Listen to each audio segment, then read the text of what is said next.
गुरु साक्षात् परब्रह्म तस्मै श्री गुरवे नमः। ध्यानमूलं गुरुर्मूर्ति पूजामूलं गुरुपदम्। एकाग्रचित्त होकर के सुनो। अब यहाँ पर बड़ी सुंदर कथा सुना रहे हैं, एक ब्राह्मण की और एक चौर राजा की। इस कथा में ये दर्शाया गया है कि भगवान को धन ही नहीं चाहिए, तन ही नहीं चाहिए, भगवान को अन्य वस्तु की आवश्यकता नहीं है। भगवान कहते हैं यहाँ पर मुझे भाव चाहिए। ये भाव की ही कथा है। उस भाव की कथा को यहाँ पर स्पष्टीकरण क्या है, ये प्रमाणिता कथा बतलाता है। कांची पंडित जी ने ऐसा बतला दिया, भगवान तुम्हें मिल जाएंगे। कहाँ मिलेंगे? भगवान संतों की झोली में होते हैं। अच्छा, जो पंडित जी ने बताया वो ऐसा बताया कि शालिग्राम भगवान होते हैं ना, उनको डिब्बी में करके संत लोग अपना रखते हैं, जहाँ भी पहुँचे पूजा पाठ कर लिया, तो ऐसे ही होता था। तो उनका ठीक है, उस संतों की खोज में लग गए, संत कहाँ मिलेंगे। अच्छा, सर पर ये मटकी रखती थी, उसमें माखन होता था, ऊपर छाछ होता था, अपना आया जाया करती थी और भगवान का नाम का स्मरण क्या करते थे। अब इन्हें क्या पता कि संत मिल ही जाएंगे। एक दिन संयोग की बात थी, दो संत मिल भी गए। दो संत जब इन्हें मिल गए तो उन संतों ने कहा, बेटी हम जरा स्नान कर जाएं, हमारा थैला देख लो आप। तो वैसे पहले मना किया, फिर दूसरी ने पहले से कहा, सुन, थैले में भगवान होंगे इनके, बस ये क्या करें, एक काम कर, उनको बात में लगा के हमें देख लो।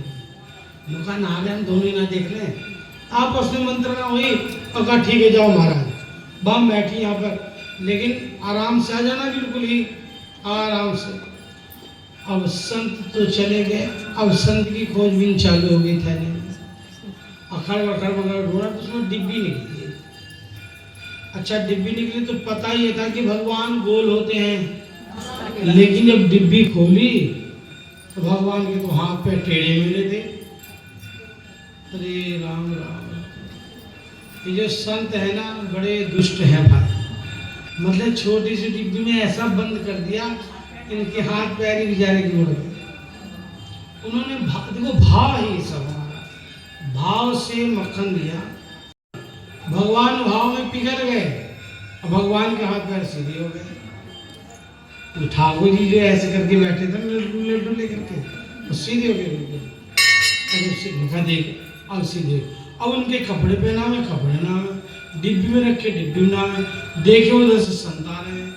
अब ये बड़ी टेंशन में, क्या करें। अब फटाफट, ये ठाकुर जी तुम जैसे थे वैसे ही हो जाओ भाई, डिब्बी में घुस जाओ तो हम चले यहाँ से, हमारे जाने पैसा बना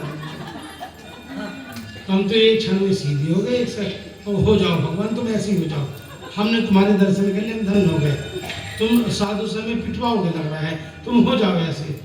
अब भगवान ने भाव से तो सीधे हुए, कब से टांग टेढ़ी की, कब से बैठे बेचारे, अब तो सीधे हुए। अभी फिर टेढ़ा करने, भगवान ने कहा बिल्कुल भी नहीं, अब तुम्हें सीधा होगा। देखो, भाव ही तो है। जिस समय ठाकुर जी को मैं परिक्रमा करने गया था जब, तो हमारे साथ ये भी है जी, उनका हम भी चले, उनका चलो कर ले जाते परिक्रमा। तो परिक्रमा करके हम लौटे ही थे, तो जतीपुरा में ठाकुर जी बैठे मिले दुकान पर। तो उनसे उन्होंने कहा कि पूछना क्या भाव है। हम क्या गाजर मूली है क्या जो भाव पूछोगी तुम? तो बता रहे मेरा मन है, दिल आ गया। मैंने कहा बस ठीक है, यही दिल लगा लेना, यहाँ दिल मत लगाना। श्री वृंदावन बिहारी लाल की, कार्तिक मास महत्तम की।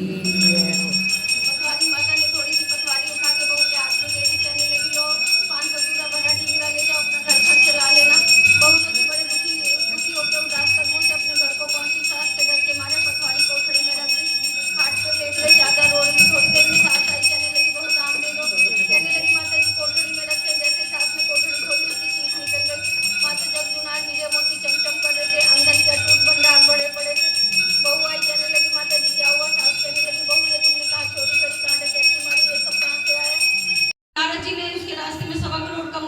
दिया। तपसी को 1.25 करोड़ का मुंगरा मिला, लेकिन उसके मन में लालच आ गया, पाप आ गया। उसने पैर के अंगूठे के नीचे 1.25 करोड़ का मुंगरा दबाया, वहीं चौकड़ी मार के बैठ गया। तपस्या में ध्यान नहीं लगा, 1.25 करोड़ के मुंगरे के बारे में सोचने लगा। तब लपसी जब अपने घर से निकला, नारद जी ने उसके रास्ते में भी 1.25 करोड़ का मुंगरा डाल दिया। लपसी को भी 1.25 करोड़ का मुंगरा मिला, लेकिन उसके मन में ना लालच आया ना पाप आया। उसने उसी तरह से अपना ध्यान पूजा पाठ करी, नैवेद्य भोग आरती करी, 1.25 सेर की खीर बनाई, भगवान को भोग लगाया, घंटी बजाई, खुद भी जीव लिया। थोड़ी देर में नारद जी आगे कहने लगे, महाराज हमारा फैसला कर दो। नारद जी ने तपसी से कहा, जरा अपने पैर का अंगूठा हटाया। तपसी ने पैर का अंगूठा हटाया, उसके नीचे से 1.25 करोड़ का मुंगरा मिला। कहने लगे, तपसी कार्तिक का महीना चल रहा है, तुम्हारे तो बेटी का दोष लग गया, तुम्हारी तो तपस्या भंग हो गई। तपसी को भी 1.25 करोड़ का मुंगरा मिला, लेकिन उसके मन में ना लालच आया ना पाप आया। उसने उसी तरह से ध्यान पूजा पाठ करी, नैवेद्य भोग आरती करी, 1.25 सेर की खीर बनाई, भगवान को भोग लगाया, घंटी बजाई, खुद भी जीव लिया। इसलिए लपसी बड़ा है। तपसी कहने लगा, महाराज मेरी ये लो जी, आ जाओ जी, आप लोग भी ऐसे आ जाओ, थोड़ी फोटो ले लीजिए। चलो उधर से कोई हटियो रूमान उधर से चलो आ जाओ सब बंसी मेरो मन मोहे देख छवि बलिहारी में जाऊं मैं देख छवि बलिहारी में हरे मुरारी हे नाथ नारायण वासुदेव। देखो वो भी खड़े, अरे फोटो फाटो दे दो भाई। आज सगाई है आज। हाँ भाई, कहाँ मिली? काम आएगी बाद में, काम आते हैं इनको ऐसे घुमाओ क्या? नहीं, फोटो नहीं खींचना।